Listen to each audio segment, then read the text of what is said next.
रात का पहर था, अंधेरा घना था। श्मशान में हवा भी डर के मारे थमी हुई थी।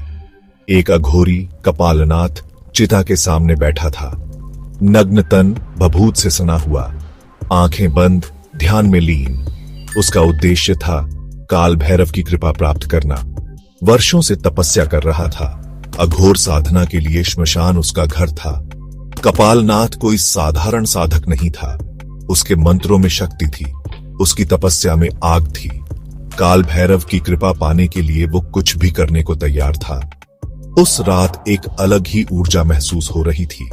हवा में कंपन था, जैसे कुछ अशुभ होने वाला हो। कपालनाथ ने अपनी आंखें खोली। उसकी नजरें धधक रही थीं।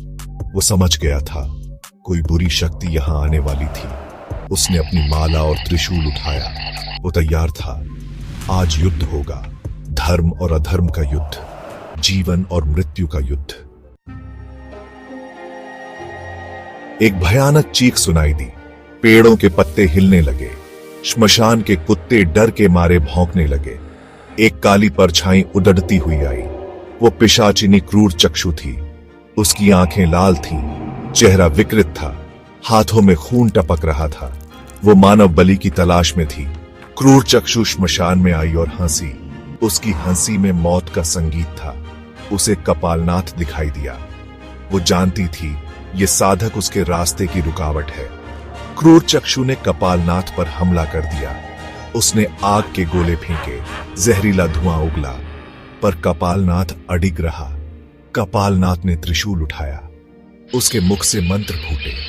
त्रिशूल से एक दिव्य प्रकाश निकला। क्रूर चक्षु के हमले का जवाब दिया। दोनों शक्तियां टकराईं। श्मशान युद्ध का मैदान बन गया। धर्म और अधर्म की लड़ाई शुरू हो गई। कपालनाथ और क्रूर चक्षु आमने सामने थे। दोनों में भयंकर युद्ध शुरू हो गया।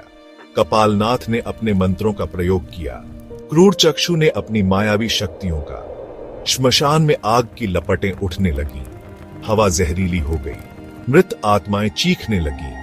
क्रूर चक्षु ने कपालनाथ को अपने वश में करने की कोशिश की। उसने अपनी मोहिनी शक्ति का प्रयोग किया, पर कपालनाथ अडिग रहा। उसका ध्यान भंग नहीं हुआ। उसने और जोर से मंत्रों का जाप किया, काल भैरव का ध्यान किया। कपालनाथ के मंत्रों का असर होने लगा। क्रूर चक्षु कमजोर पड़ी डिहने लगी। उसकी शक्ति क्षीण होने लगी।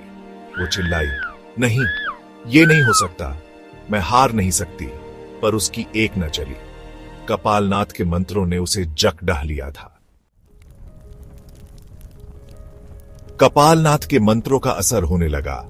क्रूर चक्षु कमजोर पड़ने लगी। उसकी शक्ति क्षीण होने लगी।